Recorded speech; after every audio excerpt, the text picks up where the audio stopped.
High yield savings అకౌంట్ని select చేసుకునేటప్పుడు మీరు చూసుకోవాల్సిన ప్రైమరీ ఫీచర్స్లో ఫస్ట్ది ఏంటంటే ఎఫ్డిఐసి ఇన్షూర్డా కాదా. ఎఫ్డిఐసి ఇన్సూరెన్స్ అంటే ఏంటంటే లెట్సే నాకు ఒక హై ఈల్డ్ సేవింగ్స్ అకౌంట్లో $400,000 ఉన్నాయి. ఫర్ ఎనీ రీజన్ ఆ బ్యాంక్ కనుక బ్యాంక్రప్ట్ అయిపోతే అది కనుక ఎఫ్డిఐసి ఇన్షూర్డ్ బ్యాంక్ అయితే కనుక నా డబ్బులు అప్ టు $250,000 వరకు కూడా నాకు వెనక్కి వచ్చేస్తాయి.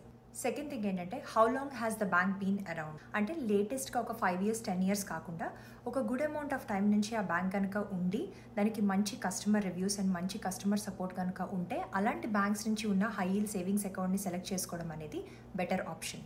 థర్డ్ ఇంపార్టెంట్ ఫీచర్ ఏంటంటే మీరు సేవింగ్స్ అకౌంట్ నుంచి డైరెక్ట్గా డబ్బులు డ్రా చేయలేరు కాబట్టి you have to transfer it to your checking account. So మీరు అలా ట్రాన్స్ఫర్ పెట్టుకున్నప్పుడు how soon is that money going to be available to you, is it the same day, next day or 2 days పడుతుందా అనే ఫీచర్ని కూడా savings account తీసుకునే ముందు check చేసుకోవడం చాలా ఇంపార్టెంట్. ఫోర్త్ ఇంపార్టెంట్ ఫీచర్ ఏంటంటే అకౌంట్ ఓపెనింగ్ ఛార్జెస్ ఏమైనా ఉన్నాయా, మినిమం బ్యాలెన్స్ కంపల్సరీగా ఏమైనా మెయింటైన్ చేయాల్సింది ఉందా, ఇయర్లీ ఫీజ్ అండ్ ఛార్జెస్ ఏమైనా ఉన్నాయని చెక్ చేసుకోవడం కూడా చాలా ముఖ్యం.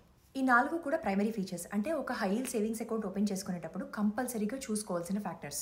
సెకండరీ ఫీచర్స్ అంటే ఏంటంటే మీ పేచెక్ ఒక 2 days ముందుగానే మీ అకౌంట్లో అవైలబుల్గా ఉండడము, అకౌంట్ ఓపెన్ చేసిన తర్వాత ఒక 30 or 60 daysలోని 5,000 or 4,000 డిపాజిట్ చేస్తే బ్యాంక్ వాళ్ళు మీకు బోనస్గా 200 or 300 ఇవ్వడము. థర్డ్ది ability to be able to save in multiple buckets అంటే మీ సేవింగ్స్ అకౌంట్లోనే మీరు different categories or buckets create చేసుకోవడం అంటే టువర్డ్స్ ఎడ్యుకేషన్ లోన్ అని లేకపోతే హోమ్ లోన్ అని ఇలా డిఫరెంట్ పర్పసెస్ కోసం సేవ్ చేసుకోగలడం. ఇవన్నీ గుడ్ టు హ్యావ్ ఫీచర్స్ అంటే అవి ఉంటే మంచిదే, ఒకవేళ లేకపోయినా కానీ that shouldn't effect the behaviour of your high yield savings account.